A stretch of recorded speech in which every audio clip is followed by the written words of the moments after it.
A paz do Senhor, meus queridos irmãos em Cristo.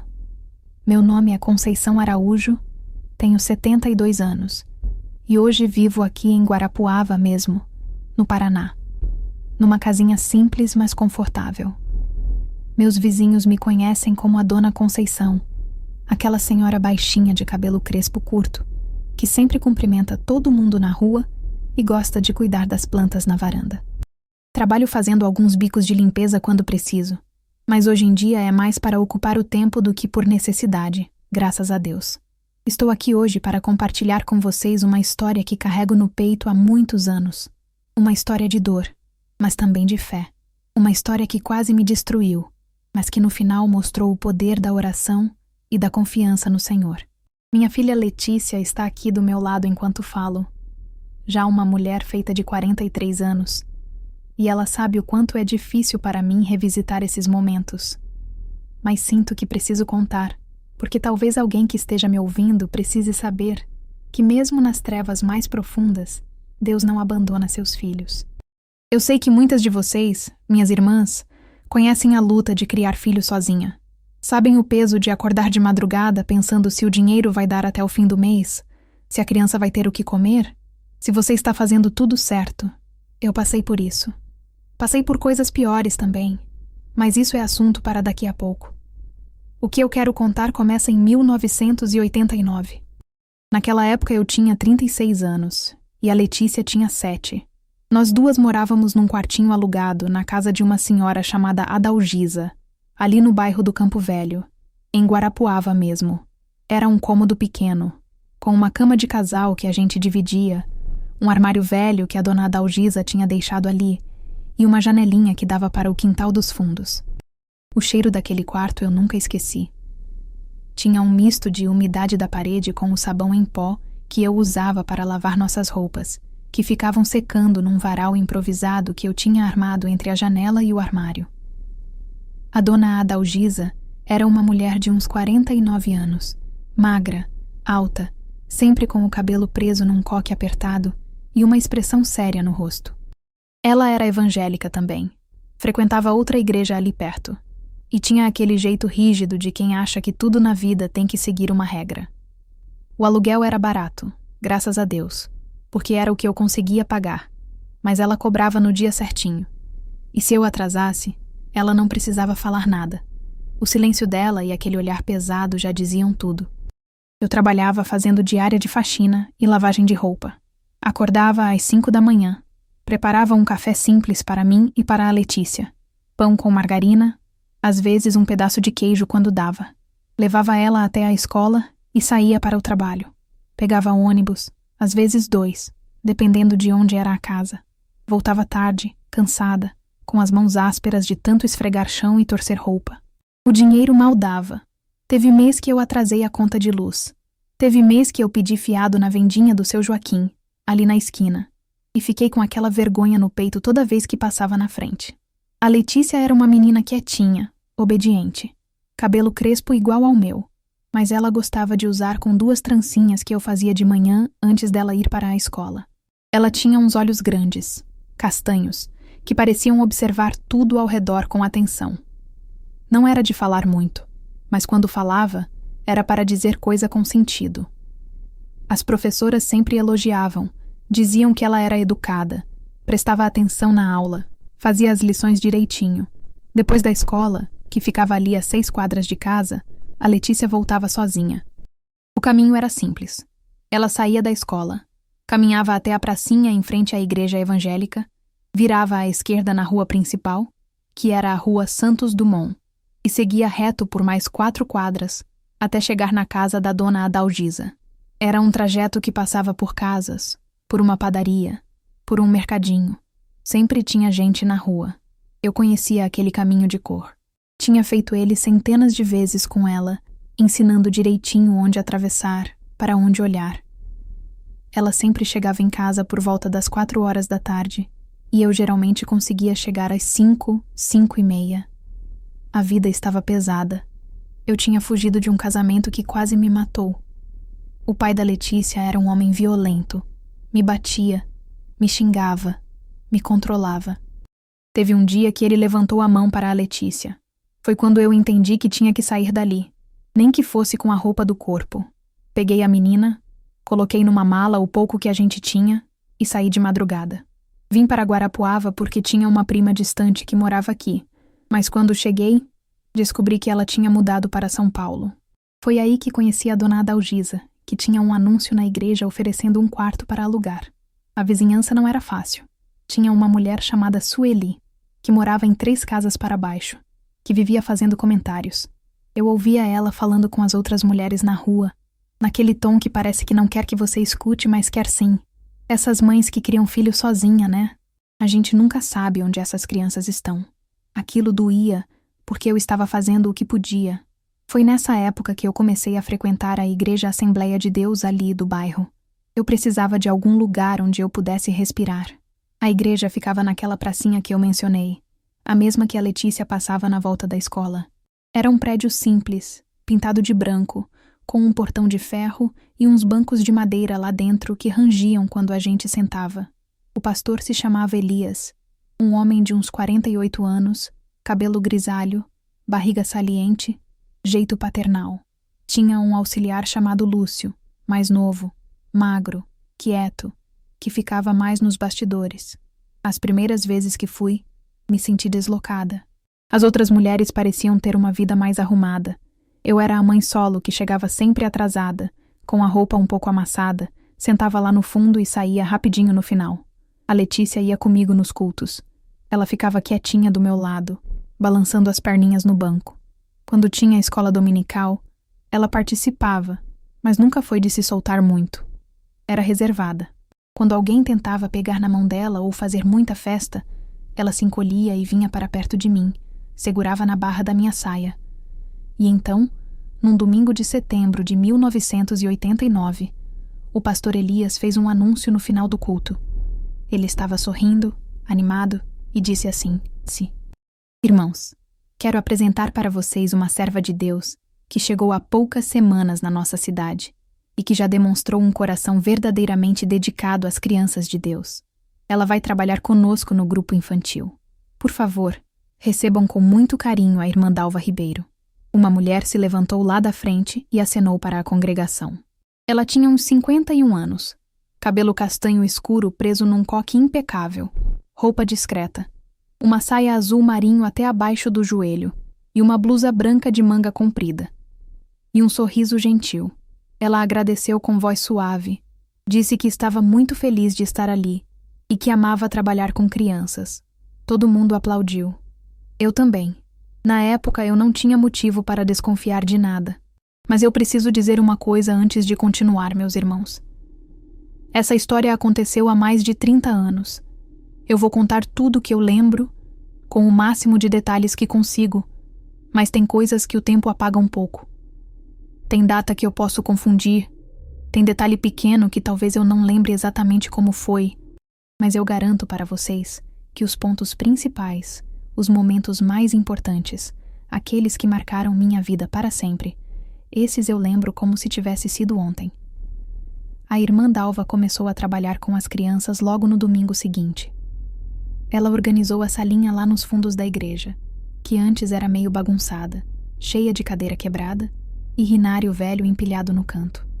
Quando a gente chegou para o culto, a sala estava arrumadinha. Ela tinha trazido uns tapetes de EVA colorido para as crianças sentarem, uns desenhos bíblicos para colorir, uma caixinha com giz de cera.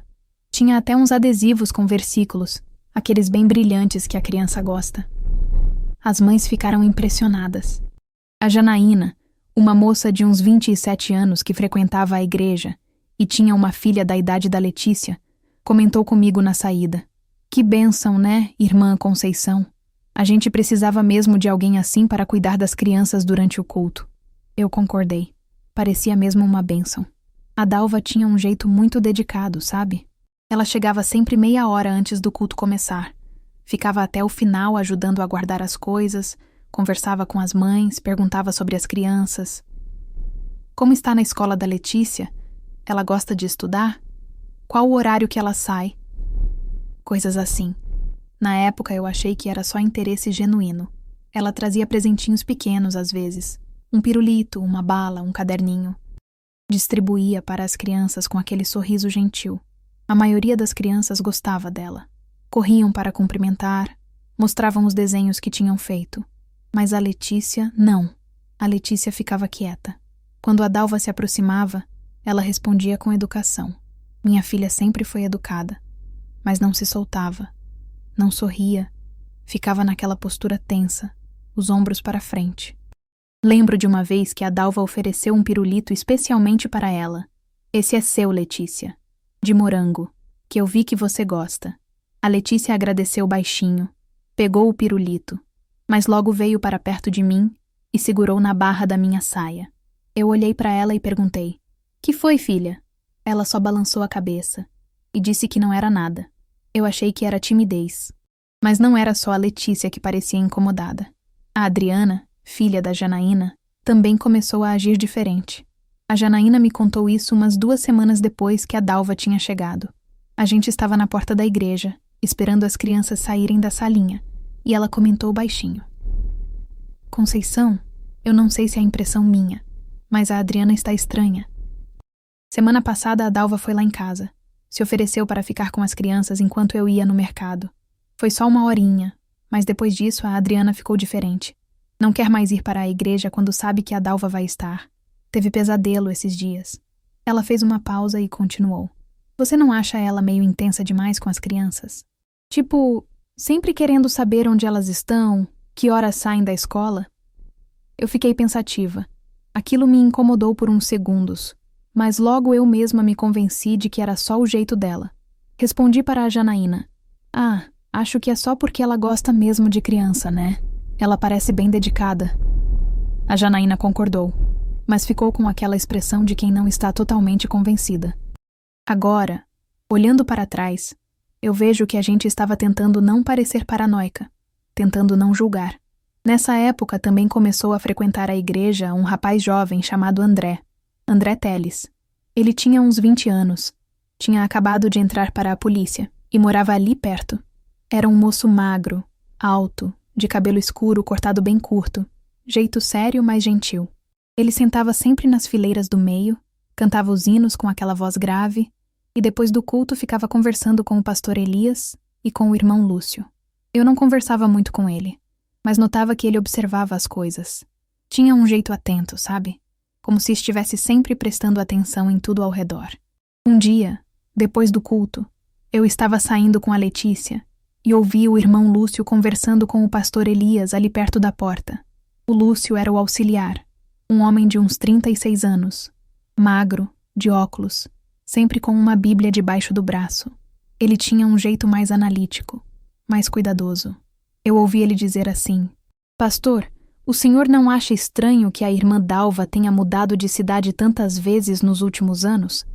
Ela comentou outro dia que morou em Ponta Grossa, depois em Londrina, depois em Cascavel. Acho que foram 4 cidades em 5 anos. Não é muito?" O pastor Elias deu um sorriso tranquilo e respondeu: "Irmão Lúcio, muita gente muda por causa do trabalho, por causa da família. Não podemos ficar julgando sem conhecer a história completa. A Dalva tem demonstrado um coração puro. Ela é prestativa, dedicada, sempre disposta a ajudar. Vamos confiar, irmão." O Lúcio concordou, mas eu percebi que ele ficou com aquela expressão de quem não está totalmente satisfeito. Ele ajeitou os óculos e disse apenas: "Sim, pastor, o senhor tem razão." Mas o tom de voz dele não parecia convencido. Eu mesma não dei muita importância para aquela conversa. Afinal, como o pastor tinha dito, muita gente muda de cidade. Eu mesma tinha mudado. A Dalva foi se tornando cada vez mais presente na vida da igreja. Ela sempre se oferecia para ajudar em tudo. Precisava limpar a igreja? Ela estava lá. Precisava organizar o lanche depois do culto? Ela trazia bolo, suco e guardanapos. As mulheres da congregação começaram a elogiá-la abertamente. Que mulher de Deus, né? Tão dedicada, tão prestativa. E ela realmente parecia ser. Sempre com aquele sorriso gentil, sempre falando baixinho, sempre citando versículos na hora certa. Mas comigo, especificamente, ela começou a demonstrar um cuidado diferente. Um dia, depois do culto, ela veio até mim e disse: Irmã Conceição, eu vejo que a senhora trabalha muito. Deve ser tão difícil criar a Letícia sozinha. A senhora é uma guerreira, viu? Uma mulher forte. Se precisar de qualquer coisa, pode contar comigo. Aquilo me tocou. Ninguém falava assim comigo. Ninguém me elogiava. Ninguém reconhecia o esforço que eu estava fazendo. Eu agradeci, com os olhos marejados, e ela segurou na minha mão e disse: "Estamos juntas, irmã. A gente precisa se apoiar." Depois, ela foi mais longe. Me ofereceu ajuda prática. "Se um dia a senhora precisar que alguém busque a Letícia na escola, eu posso fazer isso. Sei que a senhora trabalha tanto. Não é bom a menina ficar voltando sozinha, né? A gente nunca sabe." Eu agradeci, mas recusei educadamente. Disse que a Letícia já conhecia bem o caminho, que era só 6 quadras, que ela sempre chegava bem.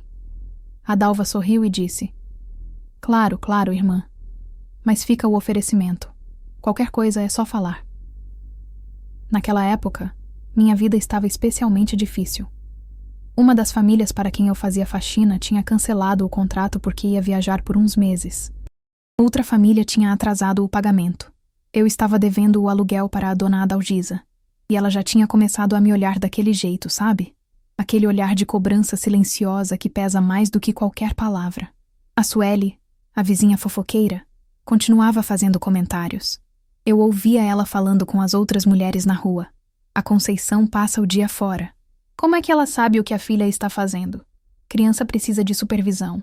Aquilo me corroía por dentro. E foi nesse contexto de cansaço, de pressão financeira, de julgamento constante, que a Dalva começou a parecer uma luz no meio da escuridão. Ela não me julgava. Ela me apoiava. Ou pelo menos era isso que eu achava. Um domingo, ela sentou do meu lado durante o culto. A pregação era sobre confiar em Deus nos momentos difíceis. E eu estava ali, com o coração apertado, tentando não chorar. Quando o culto terminou, a Dalva me perguntou baixinho: "Está tudo bem, irmã?" Eu balancei a cabeça que sim, mas minha voz falhou. Ela segurou minha mão e disse: "Se quiser conversar, estou aqui." No final daquele dia, ela me chamou num canto e disse: "Conceição, eu sei que está difícil. Eu vejo no seu rosto. E eu quero que saiba que pode contar comigo, para o que for. A gente é irmã em Cristo, e irmã ajuda a irmã." Eu agradeci, segurando as lágrimas. Naquele momento, eu achei que tinha encontrado uma amiga. Eu tentei manter distância. Tentei mesmo. Porque alguma coisa lá no fundo do meu peito me incomodava. Não era nada que eu conseguisse colocar em palavras, sabe? Era só uma sensação. Um desconforto pequeno. Como quando você sente que tem alguém te olhando, mas quando vira não vê ninguém. Era assim que eu me sentia perto da Dalva às vezes.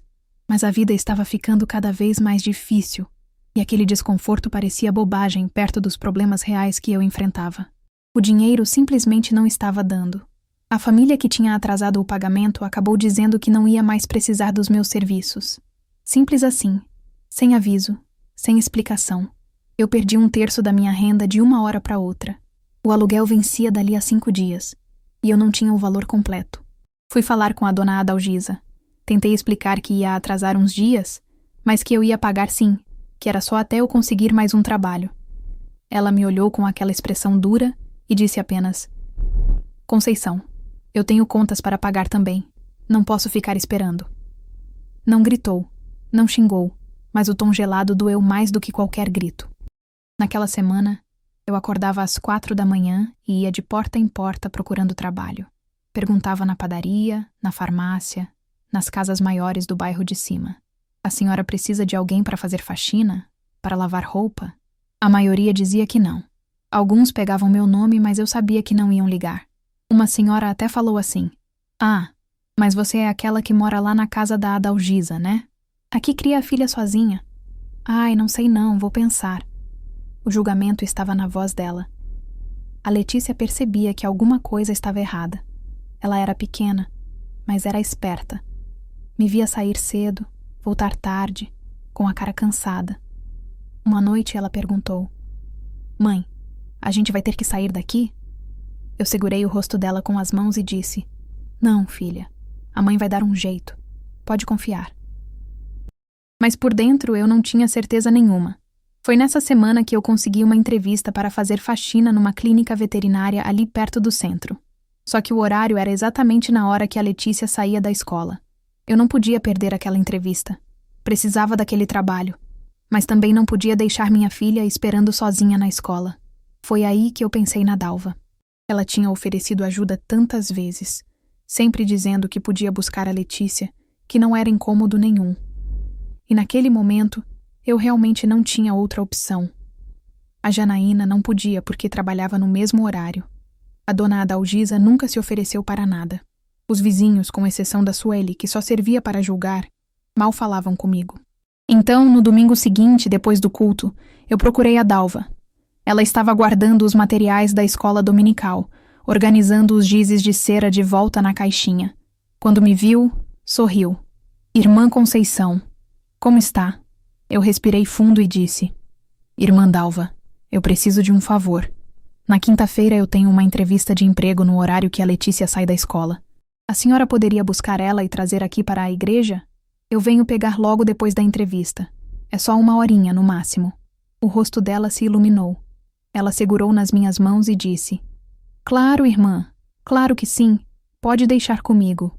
Eu busco ela na escola, trago aqui para a igreja e ela fica comigo até a senhora chegar. Não precisa se preocupar com nada. Eu agradeci, aliviada. Mas quando contei para a Letícia, ela não ficou nada feliz. Na manhã de quinta-feira, enquanto eu arrumava ela para a escola, ela segurou firme na minha mão e perguntou com aquela voz baixinha: A senhora vai me buscar, né, mãe?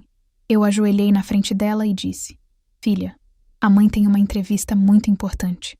A tia Dalva vai te buscar na escola e te levar para a igreja. A mãe chega logo depois, tá bom? A Letícia não respondeu. Só olhou para mim com aqueles olhos grandes, cheios de alguma coisa que eu não soube identificar. Medo? Súplica? Eu não sabia, mas eu tinha que ir naquela entrevista.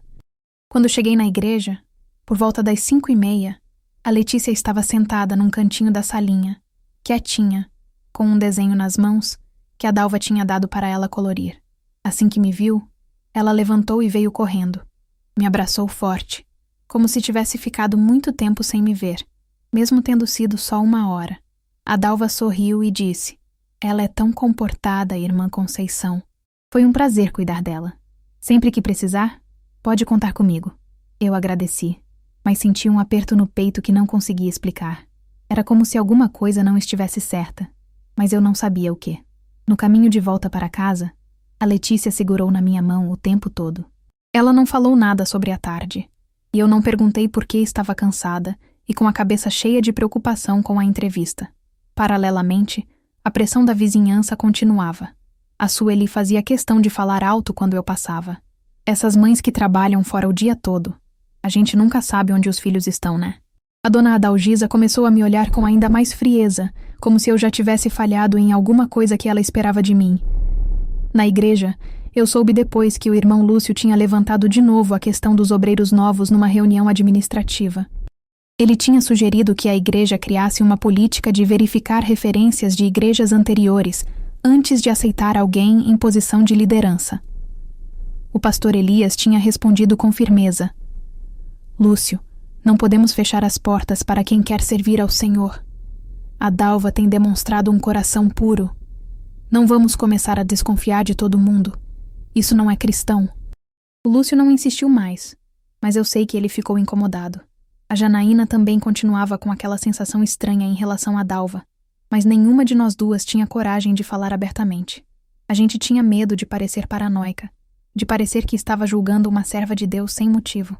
No domingo seguinte, depois do culto, a Dalva se aproximou de mim de novo.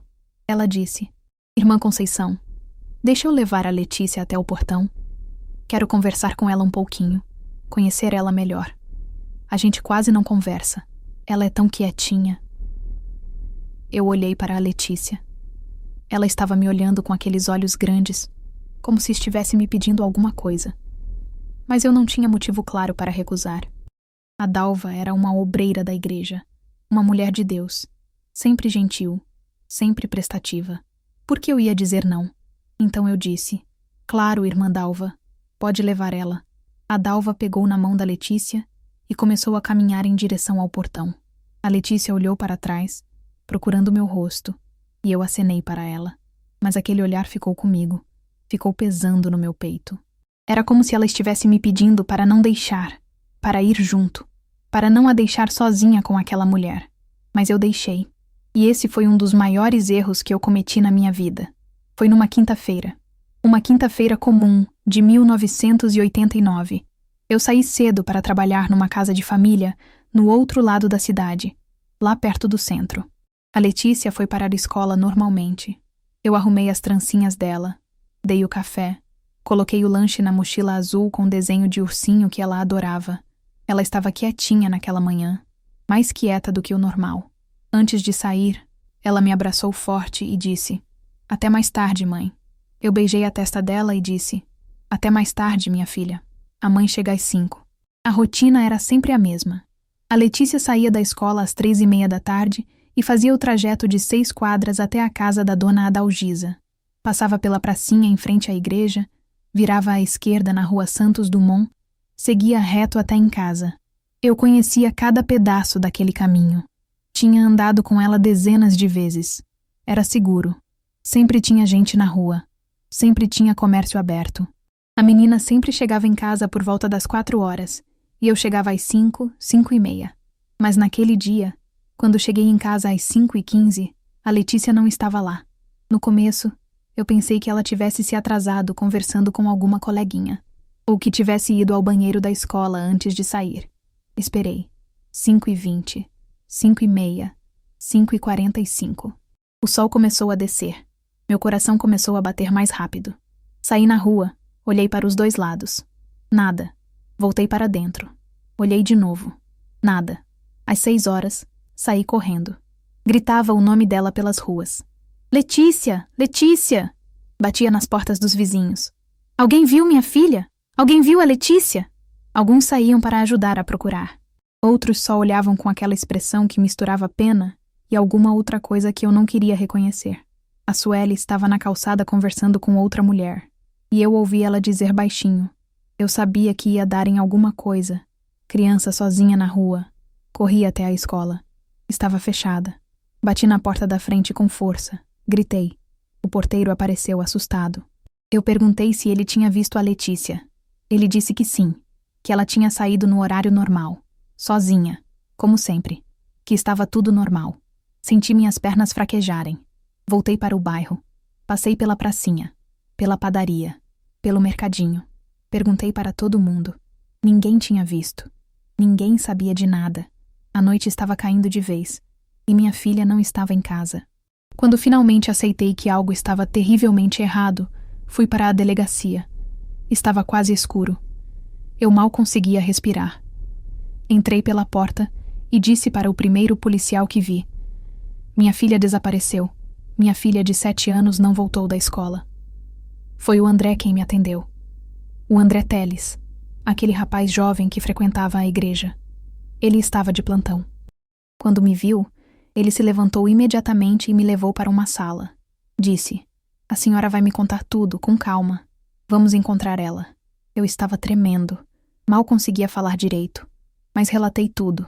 A rotina da Letícia, o trajeto, o horário, o fato de que ela nunca tinha se atrasado antes. Nunca tinha desviado do caminho. O André anotava tudo. Perguntou sobre a roupa que ela estava usando. Saia jeans até o joelho, blusa rosa com uma flor bordada, tênis branco. Perguntou sobre a mochila, azul com desenho de ursinho.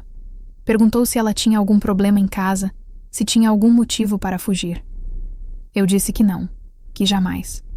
Que ela era uma menina obediente, quietinha, que amava a mãe.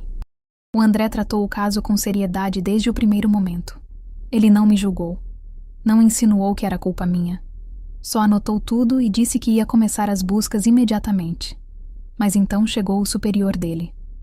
Um homem mais velho, de uns 40 anos, chamado Henrique da Luz. Ele assumiu a coordenação do caso. E o jeito dele era diferente.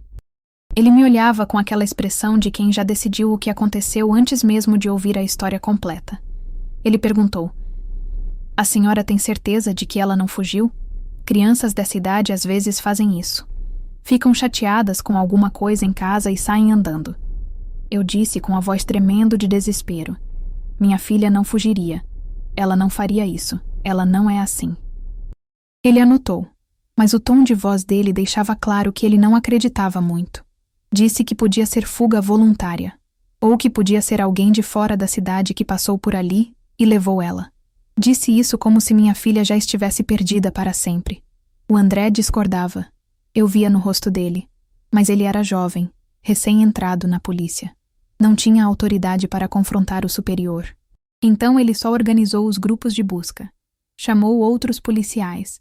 Alguns vizinhos se juntaram. Membros da igreja também vieram quando souberam. O pastor Elias chegou à delegacia. Ele me abraçou e orou comigo. Pediu a Deus que protegesse a Letícia, que a trouxesse de volta com segurança. O irmão Lúcio organizou grupos de pessoas para procurar pelos bairros, pelas ruas, pelos terrenos baldios. As primeiras horas foram um borrão de desespero. Eu mal conseguia ficar em pé. Cada minuto que passava sem notícia era como uma eternidade. A culpa já estava começando a me devorar por dentro. Eu devia ter ido buscar ela. Eu devia ter pedido para alguém ficar de olho. Eu devia ter percebido alguma coisa. Eu devia. A Janaína chegou quando soube. Ela me abraçou e eu desmoronei nos braços dela. Chorei de um jeito que eu nunca tinha chorado na vida. Um choro de desespero absoluto, de dor que não cabe no peito. Procuraram a noite toda, nas ruas, nos becos, nos terrenos vazios, na beira do rio. Nada. Nenhuma pista. Nenhum sinal. Era como se a Letícia tivesse simplesmente desaparecido do mundo. No final da noite, quase de madrugada, o delegado Henrique disse que iam continuar as buscas pela manhã, mas que eu devia ir para casa descansar. Descansar. Eu olhei para ele como se ele tivesse falado em outra língua. Como eu ia descansar? Como eu ia fechar os olhos sabendo que minha filha estava perdida em algum lugar? Mas não adiantava ficar ali. Eu não podia fazer nada além de esperar. Saí da delegacia cambaleando. O André veio atrás de mim. Ele disse baixinho, só para eu ouvir: "Eu vou continuar procurando, Dona Conceição. Eu acredito na senhora. E eu vou encontrar a Letícia." Aquelas palavras foram a única coisa que me manteve de pé naquela noite. Quando cheguei na casa da Dona Adalgisa, exausta, destruída, com os olhos inchados de tanto chorar, tinha alguém esperando na porta. Era a Dalva. Ela estava ali, com uma expressão de profunda preocupação no rosto, segurando uma marmita nas mãos. Ela veio até mim e me abraçou. Disse: "Conceição, minha irmã, eu soube do que aconteceu. Eu vim ficar com você. Você não vai passar por isso sozinha." E naquele momento, destruída como eu estava, eu achei que ela era um anjo que Deus tinha enviado para me amparar. Os dias que seguiram foram os mais escuros da minha vida. Eu não conseguia comer, não conseguia dormir, mal conseguia levantar da cama. Toda vez que eu fechava os olhos, via o rosto da Letícia. Via ela me chamando, me pedindo ajuda, e eu não conseguindo chegar até ela. A polícia continuou as buscas nos primeiros dias, mas eu sentia que a urgência estava diminuindo. O delegado Henrique começou a falar abertamente que provavelmente tinha sido fuga voluntária, ou que alguém de fora tinha levado a menina e já estava longe. Depois de uma semana, as buscas praticamente pararam. A comunidade, que no começo tinha se mobilizado, começou a voltar para a rotina. As pessoas tinham suas próprias vidas, seus próprios problemas, e eu estava me afundando sozinha. A vizinhança piorou. A Sueli e outras mulheres da rua faziam comentários que eu ouvia mesmo quando elas fingiam que estavam falando baixo. A mãe devia ter vigiado melhor. Criança de 7 anos não pode andar sozinha na rua. Essas mães que trabalham fora o dia todo, né? Como é que sabem o que os filhos estão fazendo? A Dona Adalgisa mudou completamente comigo. Ela me tratava com uma frieza cortante, como se eu tivesse cometido um crime, como se a culpa fosse inteiramente minha. Ela cobrava o aluguel com a mesma rigidez de sempre, sem nenhuma consideração pelo que eu estava passando. Foi nesse vácuo que a Dalva entrou com força total. Ela começou a me visitar todos os dias. Trazia comida. Uma marmita simples, um pão fresco, um suco. Eu não tinha vontade de comer, mas ela insistia. Sentava do meu lado e dizia: "Você precisa se alimentar, irmã. Precisa manter as forças. Quando a Letícia voltar, ela vai precisar de você inteira." Ela orava comigo. Orações longas, com aquela voz suave e compassiva. Falava sobre fé, sobre esperança, sobre como Deus nunca abandona suas crianças. Segurava minha mão quando eu chorava, me abraçava. Dizia palavras que pareciam acalmar a dor, mesmo que só por alguns minutos. A Dalva se tornou a única pessoa que não me julgava, a única que estava ali, dia após dia, sem me cobrar nada. Quando ela não estava presente, eu sentia que ia enlouquecer. Quando ela chegava, havia um alívio breve, uma ilusão de que alguém realmente se importava. Eu me agarrei a ela como quem se agarra a um pedaço de madeira no meio do oceano. A Janaína tentou me alertar. Ela veio me visitar numa tarde e, depois de ficar um tempo comigo, disse com cuidado: Conceição, você não acha que a Dalva está um pouco próxima demais? Eu sei que ela está tentando ajudar, mas... não sei, me incomoda. Ela está aqui todo dia, o tempo todo. Eu olhei para a Janaína e respondi com uma voz cansada. Ela é a única que está aqui, Janaína. A única que não me julga. Todo mundo olha para mim como se eu tivesse matado minha própria filha. A Dalva não. Ela me apoia. A Janaína não insistiu, mas ficou com aquela expressão preocupada. Enquanto isso, o André continuava investigando por conta própria. Ele não tinha desistido. Ele revisava os depoimentos que tinha colhido nos primeiros dias, procurando alguma coisa que tivesse passado despercebida. E então, ele notou algo. Quando a Dalva tinha sido entrevistada como amiga da família, ela tinha mencionado detalhes específicos sobre a rotina da Letícia. Detalhes que não tinham sido divulgados publicamente. Ela sabia o horário exato que a menina saía da escola, 3h30. Ela sabia que a Letícia passava pela pracinha da igreja no caminho. Ela sabia que a menina usava uma mochila azul com desenho de ursinho. Essas informações tinham sido mencionadas apenas nos relatórios internos da polícia. O André levou essas observações para o delegado Henrique. Disse que achava estranho, que talvez valesse a pena investigar mais. O Henrique descartou. Disse: Ela é da igreja, André. Claro que sabe essas coisas. As mães conversam entre si. Você está vendo conspiração onde não tem. O André insistiu. Mas ela perguntou sobre o trajeto exato antes de eu mencionar, delegado. Ela quis saber se alguém tinha visto a menina na praça antes de eu dizer que a menina passava por lá. Como ela sabia? O Henrique suspirou com impaciência. Você é novo nessa área, André. Nem tudo é mistério. Foca no trabalho e para de perder tempo com essas teorias. O André ficou frustrado, mas não tinha poder para fazer mais nada sozinho. Enquanto isso, a Dalva continuava sua atuação perfeita. Num domingo, a igreja organizou uma vigília de oração pela Letícia. Foi um culto emocionalmente carregado. As pessoas oravam, choravam, pediam a Deus que protegesse aquela criança inocente. A Dalva orou em voz alta. Ela chorou. Ela ergueu as mãos e pediu a Deus, com voz trêmula de emoção, que cuidasse da pequenina Letícia, que está perdida em algum lugar, longe da mãe que tanto a ama. Eu olhei para ela naquele momento e senti uma gratidão imensa misturada com um desespero renovado. Depois do culto, ela veio até mim, segurou minhas mãos e disse: Conceição, você precisa sair um pouco. Precisa respirar. Vamos jantar juntas. Só nós duas. Você precisa se alimentar direito, se fortalecer. Deus vai trazer a Letícia de volta, eu tenho certeza. Mas quando ela voltar, você precisa estar inteira para receber ela. Já fazia 3 semanas desde o desaparecimento. 3 semanas de tormento, de culpa, de desespero que parecia não ter fundo. Eu não tinha forças para recusar. Não tinha forças para nada além de continuar respirando. Então eu aceitei. O jantar foi num restaurante simples ali perto do centro.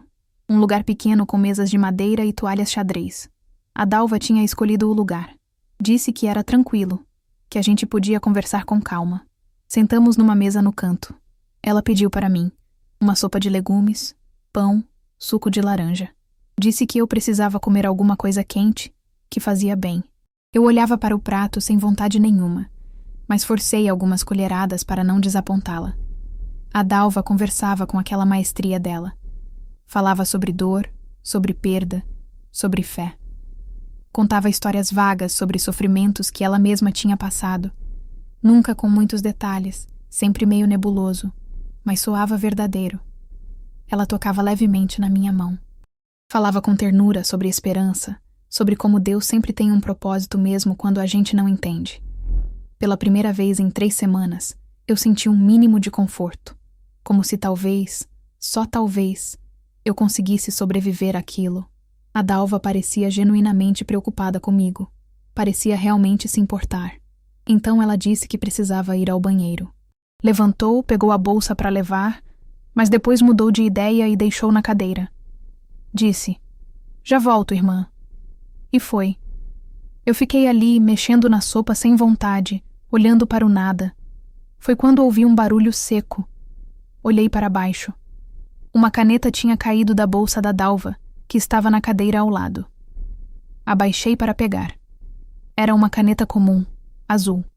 Peguei ela e, quando ia colocar de volta, percebi que o zíper lateral da bolsa estava entreaberto.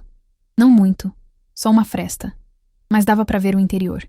E foi aí que eu vi o bracelete rosa da Letícia. Aquele bracelete que ela tinha ganhado no último aniversário, com o nome dela gravado em letrinhas prateadas. Aquele bracelete que ela adorava, que nunca tirava do pulso. O mundo inteiro parou. Meu coração disparou. Senti as mãos começarem a tremer. A náusea subiu pela garganta. Olhei de novo, pensando que estava vendo errado, que estava enlouquecendo. Mas não, era o bracelete da Letícia. Eu conhecia cada detalhe daquele bracelete. Não tinha como ser outro. Não havia explicação. Não havia justificativa. Aquele objeto não podia estar ali. Não podia, a menos que... Dalva tinha levado minha filha. A dor que atravessou meu peito naquele momento foi indescritível. Era horror, raiva, desespero, tudo junto, tudo de uma vez. A vontade de gritar era quase incontrolável. A vontade de levantar, de correr para o banheiro, de pegar aquela mulher pelo pescoço e exigir que ela me dissesse onde estava minha filha. Mas alguma coisa me segurou. Um instinto. Uma voz lá no fundo da minha mente dizendo: se você confrontar ela agora, se ela perceber que você descobriu, ela vai fugir. E se ela fugir, você nunca mais vai ver a Letícia. Nunca mais. Respirei fundo. Forcei meu corpo a parar de tremer. Coloquei a caneta de volta na mesa, longe da bolsa. Endireitei a postura. Olhei para a porta do banheiro. A Dalva voltou sorrindo. Aquele sorriso gentil de sempre. Sentou, pegou a bolsa e colocou no colo sem nem olhar para dentro. Disse: "Desculpa a demora, irmã." Eu forcei um sorriso. Não sei como consegui, mas consegui. Respondi: "Tudo bem." A voz saiu estranha, mas ela não pareceu notar. Ela continuou conversando, falando sobre fé, sobre esperança, sobre como eu precisava confiar em Deus. Cada palavra era como uma faca. Eu respondia no automático: "Sim, é verdade. Obrigada." Cada sílaba pesava como chumbo. O jantar terminou. Ela pagou a conta. Disse que era um presente dela para mim, que eu não precisava me preocupar com nada. Saímos do restaurante. Na calçada, ela me abraçou. Um abraço apertado, caloroso. Disse: "Tenha fé, irmã Conceição. Deus vai cuidar de tudo." Eu abracei de volta. Abracei a mulher que tinha roubado minha filha. Senti o corpo dela contra o meu, e tive que usar toda a força que me restava para não gritar, para não desmoronar. Nos despedimos. Ela foi para um lado, eu para o outro. Assim que virei a esquina e tive certeza de que ela não podia me ver, minhas pernas fraquejaram. Apoiei na parede. Tremia incontrolavelmente. O ar não entrava direito nos pulmões. Mas eu sabia o que tinha que fazer. Tinha que ir para a delegacia. Tinha que contar para o André. Tinha que entregar aquela informação antes que a Dalva percebesse qualquer coisa e sumisse. Mas não podia ir agora, de noite, correndo. Isso ia parecer suspeito. Se alguém contasse para ela que eu fui correndo para a polícia logo depois do jantar, ela ia desconfiar. Então decidi. Ia esperar até o amanhecer. Ia fingir que estava tudo normal. Ia dormir. Ou pelo menos tentar. E de manhã cedo, ia direto para a delegacia. Passei aquela noite inteira acordada. Sentada na cama, no escuro, olhando para a janela, esperando o sol nascer. Cada minuto era uma eternidade. Cada segundo, uma tortura. Mas eu não podia errar. Não podia deixar que ela escapasse. Porque agora eu sabia a verdade. E essa verdade era a única coisa que podia trazer minha filha de volta. Cheguei na delegacia quando o sol estava começando a nascer. O céu tinha aquele tom alaranjado do amanhecer. E a rua ainda estava vazia. Bati na porta. O André estava lá. Ele me viu e abriu imediatamente. Disse: "Dona Conceição, o que aconteceu?" Ele me levou para uma sala reservada. Fechou a porta. Eu sentei numa cadeira de plástico dura e contei tudo. Cada detalhe. O jantar, a bolsa da Dalva, a caneta que caiu, o bracelete rosa com o nome da Letícia gravado, aquele bracelete que minha filha nunca tirava do pulso. O André anotava tudo, fazia perguntas. "A senhora tem certeza absoluta de que era o bracelete dela?" Eu disse que sim, que conhecia cada detalhe daquele bracelete. Como a Dalva reagiu quando voltou? Eu expliquei que ela não percebeu nada, que eu fingi normalidade, que tive que abraçar aquela mulher sabendo o que ela tinha feito. Ele me ouviu com total atenção. Não duvidou de mim nem por um segundo. Quando terminei, ele disse: "A senhora fez a coisa certa. Se tivesse confrontado ela, a gente teria perdido qualquer chance de encontrar a Letícia." O André foi falar com o delegado Henrique. Dessa vez, o Henrique não podia ignorar. Ele me chamou também. Fez as mesmas perguntas que o André tinha feito. Eu repeti tudo. Então ele disse: "Nós vamos reabrir essa investigação com prioridade total. Mas a senhora precisa entender uma coisa. Não podemos alertar a Dalva de jeito nenhum. Se ela desconfiar que descobrimos, ela vai fugir. E se ela fugir, perdemos qualquer pista." Eu entendi. Disse que ia fazer o que fosse necessário. O Henrique começou a trabalhar. Entrou em contato com delegacias das cidades onde a Dalva tinha morado antes: Ponta Grossa, Londrina, Cascavel. As respostas começaram a chegar ao longo do dia, e o que elas mostraram foi aterrorizante. Em 3 cidades diferentes, meninas entre 6 e 9 anos tinham desaparecido logo depois que a Dalva apareceu na região. Em 2 casos, as crianças nunca foram encontradas. Em um caso, uma menina reapareceu meses depois em outro estado, em condições terríveis, mas ninguém foi preso. Ninguém conseguiu provar nada. Tinha um padrão. Era inegável. A Dalva se mudava. Ficava alguns meses. Ganhava a confiança das famílias. E então alguma criança desaparecia. Logo depois, ela saía da cidade com alguma desculpa qualquer. A Janaína apareceu na delegacia naquela tarde. Ela tinha ouvido falar que a polícia estava investigando a Dalva e quis dar seu depoimento. Contou sobre a filha, a Adriana, sobre como a menina tinha mudado depois de passar tempo com a Dalva. Os pesadelos, o medo, a recusa de voltar à igreja. O André perguntou se poderia conversar com a Adriana. A Janaína concordou. Trouxe a menina no dia seguinte. A Adriana era uma criança de 7 anos, do tamanho da minha Letícia, e quando o André perguntou sobre a Dalva, ela ficou tensa. Disse baixinho que a tia Dalva era estranha, que tentava separar ela das outras crianças, que fazia perguntas sobre onde ela morava, sobre o caminho que fazia para casa. A menina não sabia explicar direito, mas disse que sentia medo. O irmão Lúcio também foi à delegacia. Ele estava carregando uma culpa visível no rosto. Disse que sempre desconfiou da Dalva, que sempre achou estranho ela mudar tanto de cidade, que tentou alertar o pastor, mas não insistiu o suficiente. Ele estava se culpando por não ter feito mais. Enquanto isso, a polícia começou uma vigilância discreta da Dalva. Seguiam ela de longe. Anotavam os lugares que ela visitava, as pessoas com quem conversava. E descobriram algo importante. Ela fazia visitas regulares a uma região rural a uns 40 quilômetros de Guarapuava, uma área conhecida por atividades clandestinas. Ao mesmo tempo, um informante apareceu. Um homem com histórico criminal menor que estava tentando negociar redução de pena em outro caso. Ele mencionou a existência de uma chácara usada por traficantes para esconder pessoas antes de transferi-las para outros estados. Disse que o lugar ficava exatamente na região que a Dalva visitava. O André conectou as informações. As visitas da Dalva, o padrão de desaparecimentos nas outras cidades, a chácara. Tudo se encaixava. Ele levou tudo para o Henrique. Disse: "Delegado, eu acho que a Letícia está nessa chácara. E se tem outras crianças lá, a gente precisa agir rápido." O Henrique concordou. Autorizou uma investigação mais profunda do local. Mandou policiais disfarçados para a região, fingindo ser trabalhadores rurais, conversando com os moradores. As informações que voltaram confirmaram. Tinha movimentação estranha naquela chácara. Carros chegando de madrugada. Pessoas entrando e saindo. Ninguém sabia exatamente o que acontecia lá dentro, mas todos sabiam que era melhor não perguntar. A polícia descobriu quem eram os donos do lugar: Valdomiro Fagundes e Gerson Almeida. 2 homens com ficha criminal ligada a tráfico de pessoas. Tinham sido presos antes, mas sempre conseguiam sair por falta de provas ou por alguma falha processual. Tudo começou a fazer sentido. A Dalva não trabalhava sozinha. Ela era a captadora, a pessoa que identificava as vítimas, ganhava confiança, criava oportunidades e então entregava as crianças para a rede. O André veio me contar tudo isso pessoalmente.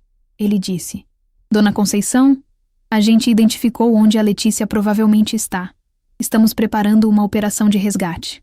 Mas a senhora precisa ter paciência. Precisa confiar. A gente vai trazer ela de volta.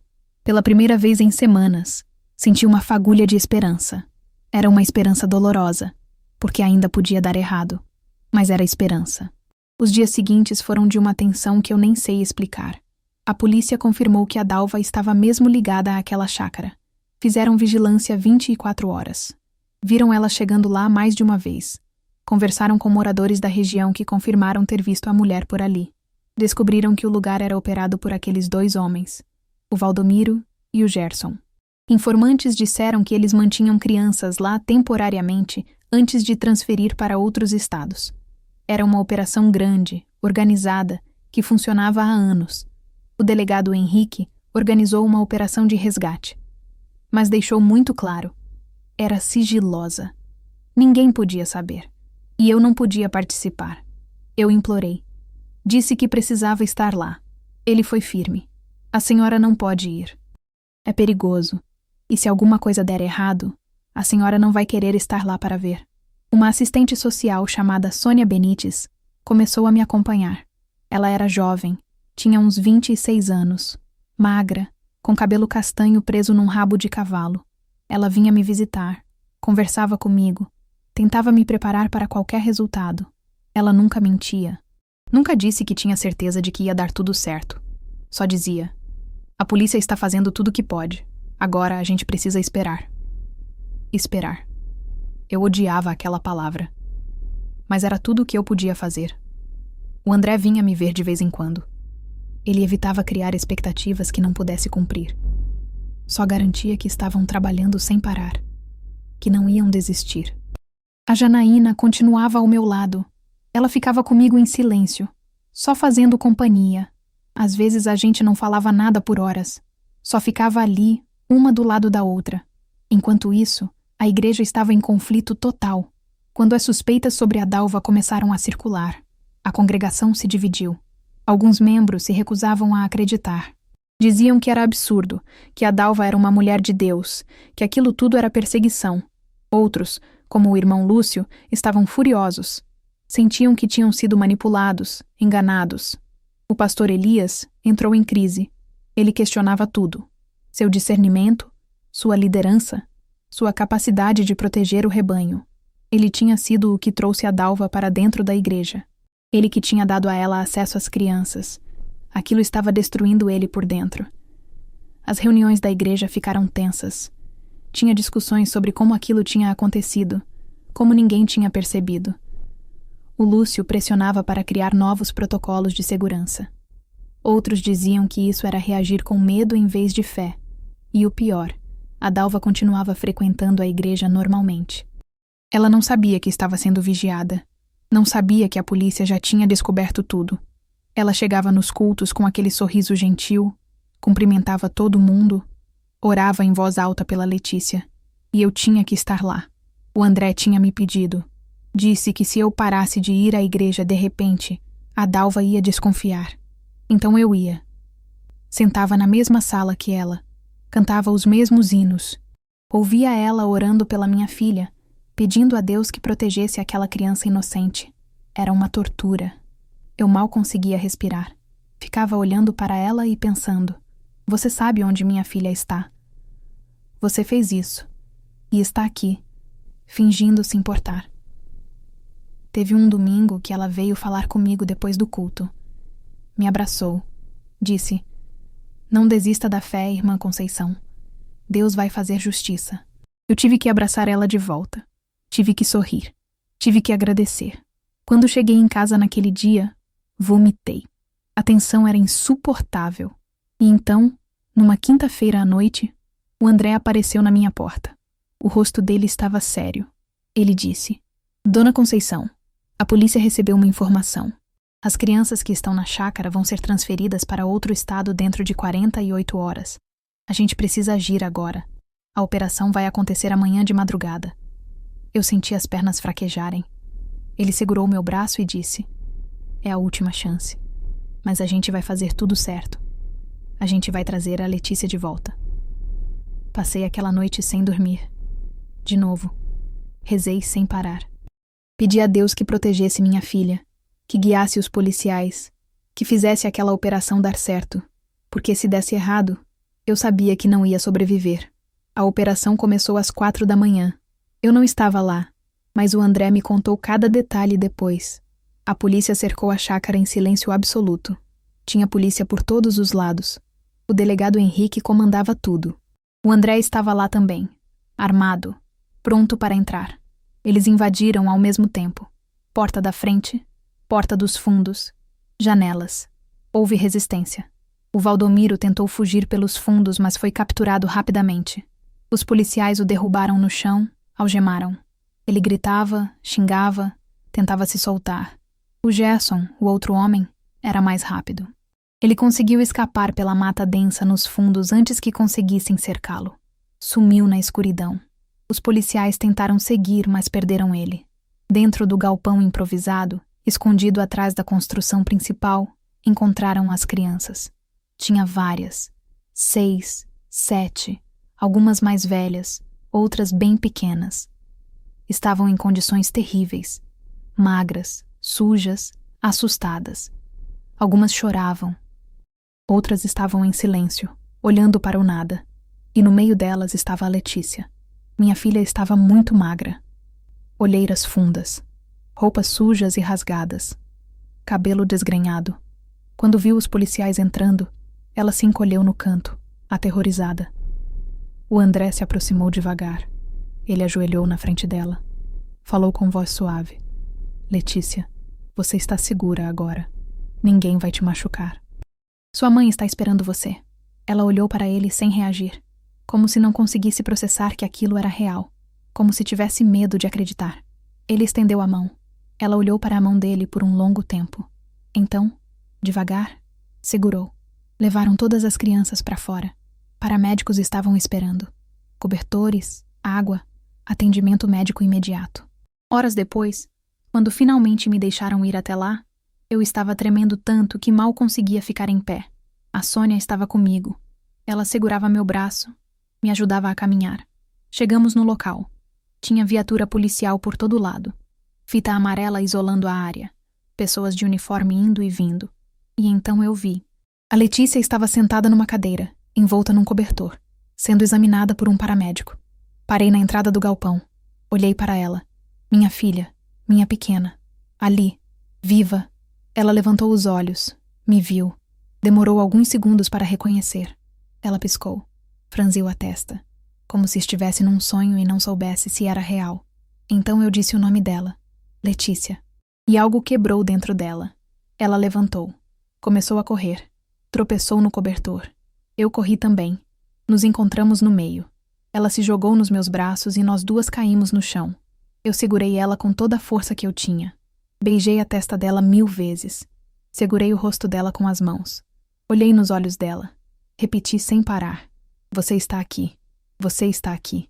Minha filha. Você está aqui. Ela chorava. Eu chorava. A gente ficou ali no chão, abraçadas, desmoronando juntas. O mundo inteiro podia estar acabando ao nosso redor que eu não ia perceber. Nada importava além daquele abraço. As outras crianças olhavam em silêncio. Algumas choravam também. Outras só observavam, como se quisessem acreditar que elas também iam encontrar suas mães.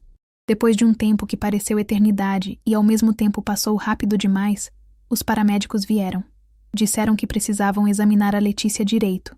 Eu não queria soltar ela. Tinha medo de que se eu soltasse, ela ia desaparecer de novo. Mas a Sônia me acalmou. Disse: ela não vai para lugar nenhum sem você. Vai ficar tudo bem. Levaram a Letícia para a ambulância. Eu fui junto. Segurei a mão dela o tempo todo. Enquanto isso, o Valdomiro estava sendo interrogado. O André me contou depois que ele começou a falar. Disse que a Dalva era a captadora, que ela identificava crianças de famílias vulneráveis, ganhava confiança, criava oportunidades e as entregava para a rede. Ele deu nomes de outras pessoas envolvidas. Descreveu como a operação funcionava. Tudo em troca de redução de pena. Mas naquele momento, eu não estava pensando em nada disso. Só estava olhando para minha filha. Ela estava viva. Estava aqui, nos meus braços. E a Dalva ainda não sabia de nada. Poucas horas depois do resgate, a polícia foi até a casa da Dalva. O André me contou depois que quando eles chegaram lá, ela estava arrumando malas. Tinha roupas espalhadas pela cama, uma mala aberta, como se estivesse se preparando para sair da cidade discretamente. Quando viu os policiais na porta, ela tentou manter a compostura. Sorriu. Perguntou se podia ajudar em alguma coisa. Mas quando o delegado Henrique disse que ela estava presa por envolvimento em sequestro e tráfico de pessoas, o sorriso desapareceu.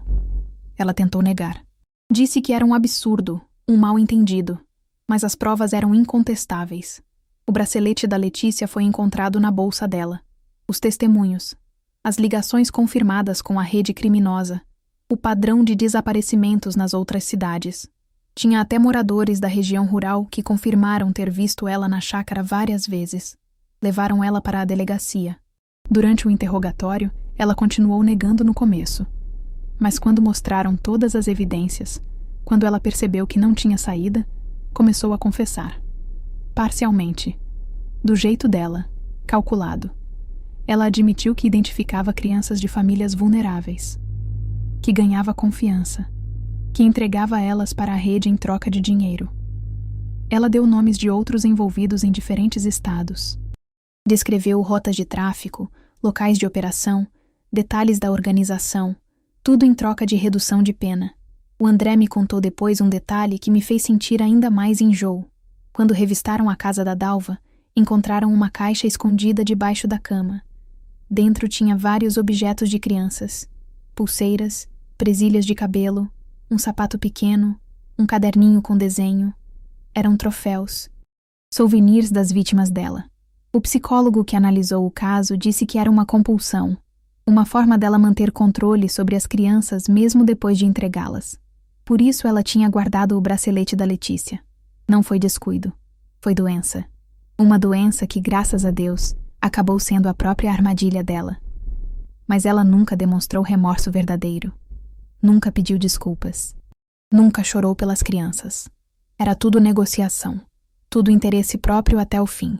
A notícia se espalhou por Guarapuava como fogo. A comunidade reagiu com choque, horror e vergonha profunda. Como aquela mulher tinha conseguido enganar tanta gente.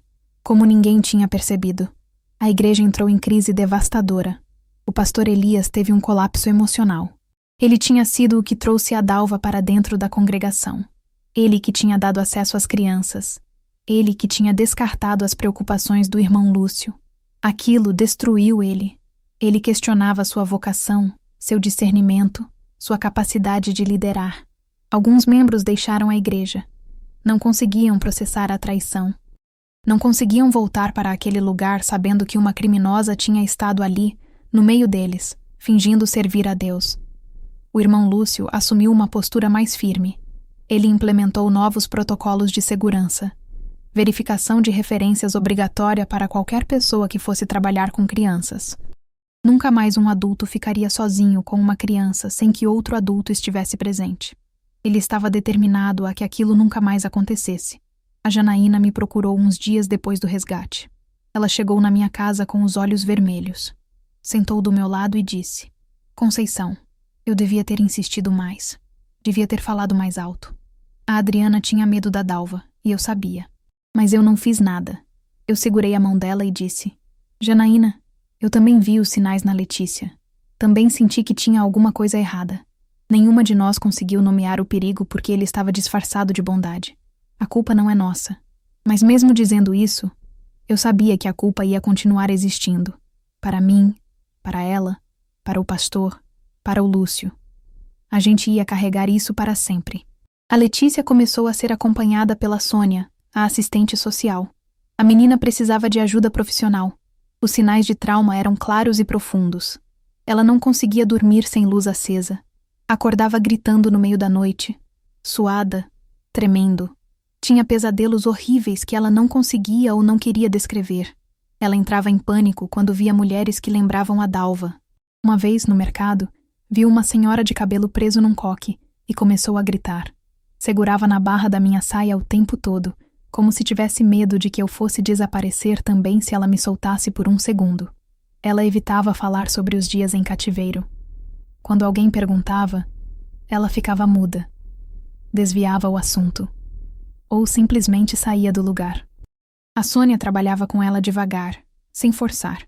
Ela me orientava sobre como lidar com os episódios de ansiedade, como respeitar o tempo da Letícia sem reforçar os medos. Era um processo exaustivo. Tinha dias que eu sentia que a gente estava avançando. Tinha dias que parecia que a gente tinha voltado para o começo. A vida financeira continuava difícil. Eu tinha perdido trabalhos durante o período do desaparecimento. E agora eu precisava estar presente o tempo todo para a Letícia. Não dava para sair o dia inteiro e deixar ela sozinha. Ela não conseguia ficar sozinha. A dona Adalgisa, pela primeira vez, demonstrou alguma compaixão. Ela reduziu o aluguel temporariamente. Não foi por bondade pura, eu acho. Foi mais porque ela também sentia vergonha. Vergonha de como tinha me tratado. Vergonha de ter julgado quando devia ter apoiado. A vizinhança mudou completamente. A Sueli, que tanto falou mal de mim, agora vinha trazer comida. Oferecia ajuda para fazer compras. Tentava conversar como se fôssemos amigas. Mas eu via que era culpa, não arrependimento genuíno. Ela queria se sentir melhor consigo mesma. Eu aceitava a ajuda quando precisava, mas mantinha distância. O André continuou visitando regularmente. Ele vinha dar notícias sobre o processo judicial contra a Dalva, sobre a busca pelo Gerson, que ainda estava foragido. Ele trazia informações sobre as outras crianças que tinham sido resgatadas, sobre como estavam se recuperando. A Letícia gostava quando ele aparecia. Ela não tinha medo dele. Talvez porque tinha sido ele que a tinha tirado daquele lugar. Talvez porque ele tinha um jeito gentil, respeitoso, que não invadia o espaço dela. A igreja tentou se reorganizar, mas a sombra da Dalva continuava ali. O pastor Elias tinha envelhecido 10 anos em questão de semanas. Ele implementou todas as mudanças que o Lúcio sugeriu. Criou protocolos rígidos, mas a confiança tinha sido quebrada. Eu raramente frequentava os cultos. Quando ia, sentava perto da saída, pronta para sair correndo se a Letícia demonstrasse qualquer desconforto. A maioria das vezes, a gente não conseguia ficar até o final, mas tinha pequenos avanços. A Letícia voltou a sorrir de vez em quando. Aceitou brincar com alguns brinquedos que eu comprei para ela. Conseguiu dormir algumas noites inteiras sem acordar gritando. Eram progressos pequenos, lentos, frágeis. Qualquer coisa podia causar um retrocesso, mas eram progressos. Eu percebi que o resgate tinha sido apenas o começo. A batalha para trazer minha filha de volta fisicamente tinha sido vencida. Mas a guerra para trazer ela de volta emocionalmente estava só começando. E essa guerra ia durar anos. 6 meses depois do resgate, a vida ainda era uma luta diária. A Letícia continuava tendo pesadelos intensos. Ela acordava gritando pelo menos 3 vezes por semana. Eu corria para o quarto, acendia a luz, segurava ela nos braços até ela se acalmar. Ela tremia, suava, chorava. E eu só podia segurar e repetir: "Está tudo bem, minha filha. Você está segura. A mãe está aqui." Ela não conseguia sair sozinha nem para o quintal. Tinha medo do paralisante de escuro. Todas as luzes da casa precisavam ficar acesas a noite inteira. A conta de luz ficou cara, mas eu não ligava. Se era isso que ela precisava para se sentir segura, então que ficasse acesa. Tentei sugerir que ela voltasse para a escola. Foi um erro. Ela entrou em crise de pânico. Começou a gritar, a chorar, a tremer. Disse que não ia, que não podia, que tinha medo. Eu nunca mais toquei no assunto. A Sônia continuava vindo toda semana. Ela trabalhava devagar com a Letícia, construindo confiança, ajudando ela a processar o trauma sem forçar nada. Ela me ensinava como lidar com os episódios de ansiedade, como validar os sentimentos da Letícia, sem reforçar os medos de forma prejudicial. Era um equilíbrio difícil. O processo era exaustivo. Tinha dias que eu acordava sem forças para levantar. Mas eu tinha que levantar. Porque a Letícia precisava de mim. A situação financeira continuava complicada. Eu fazia alguns bicos quando conseguia, mas precisava estar em casa na maior parte do tempo. A Letícia não podia ficar sozinha. A dona Adalgisa manteve o aluguel reduzido por mais alguns meses, mas eu sabia que aquilo não ia durar para sempre. A vizinhança continuou mudando. A Sueli aparecia quase toda semana com alguma coisa. Um bolo, uma marmita, oferecimento para ir ao mercado. Eu aceitava quando necessário, mas não tinha ilusão. Ela estava tentando aliviar a própria culpa, não me ajudar de verdade. Outros vizinhos faziam o mesmo. Pessoas que antes me julgavam agora tentavam se aproximar, mas eu mantinha distância emocional. Eu tinha aprendido da pior forma possível que nem todo mundo que sorri quer seu bem. O André continuava visitando. Ele trazia notícias sobre o processo. A Dalva tinha sido condenada a uma pena longa. Tráfico de pessoas, sequestro, associação criminosa, vários outros crimes. Ela ia passar décadas na prisão.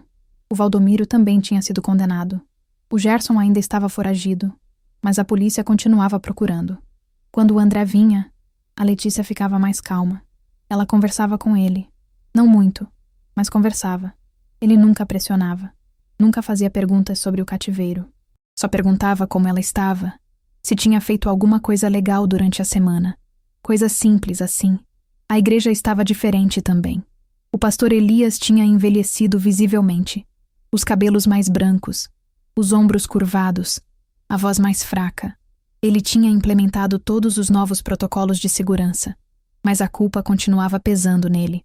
Eu via nos olhos dele toda vez que a gente se encontrava. Eu ia à igreja ocasionalmente. Sempre sentava perto da porta. A Letícia ficava grudada em mim o tempo todo.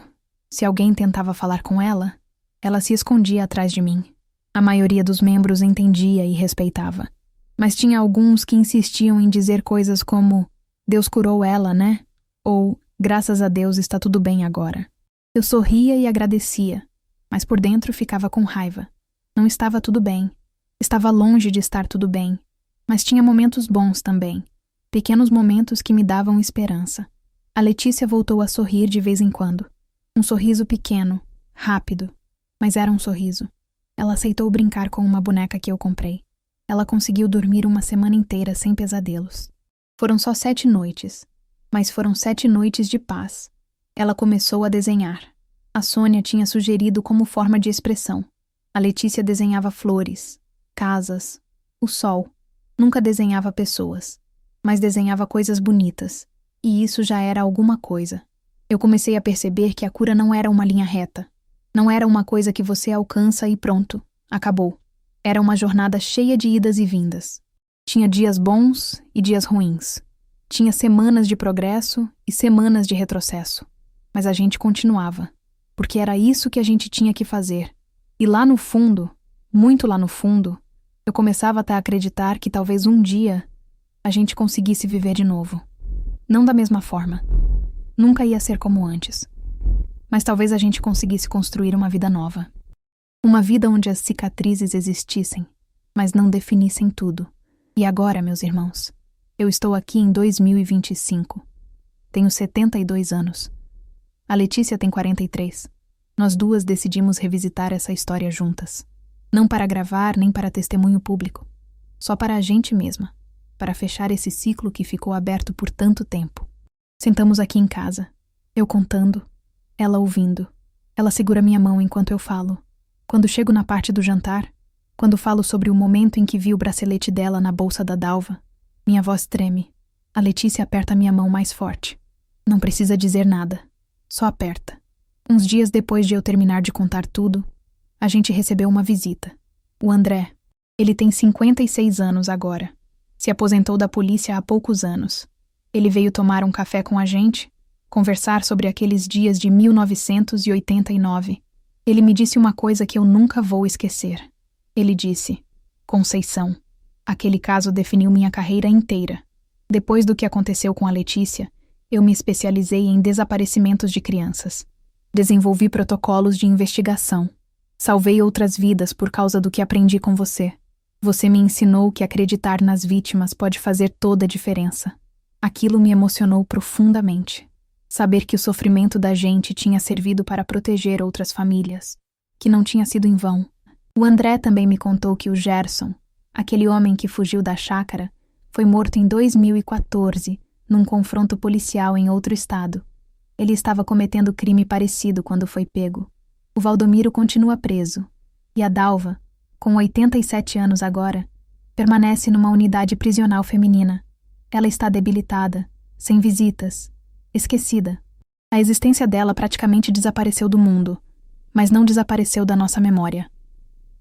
Dias depois, recebemos outra visita, a Sônia. Ela tem 62 anos agora e se tornou referência nacional em atendimento a vítimas de trauma infantil. Ela veio nos ver e nós conversamos sobre como aquele caso mudou a vida dela também. Ela disse: "Vocês duas me mostraram a importância do acompanhamento pós-resgate. Quantas famílias eu consegui ajudar por causa do que aprendi com vocês? Quantas crianças tiveram tratamento adequado, porque eu sabia o quanto isso era essencial. Foi reconfortante ouvir isso. Saber que mesmo na dor, mesmo no trauma, alguma coisa de bom tinha nascido. Eu e a Letícia fizemos uma caminhada pelas ruas de Guarapuava. Passamos pela antiga casa da dona Adalgisa, onde a gente morava naquela época. Passamos pela igreja, pela escola, pelo trajeto que ela fazia sozinha aos 7 anos.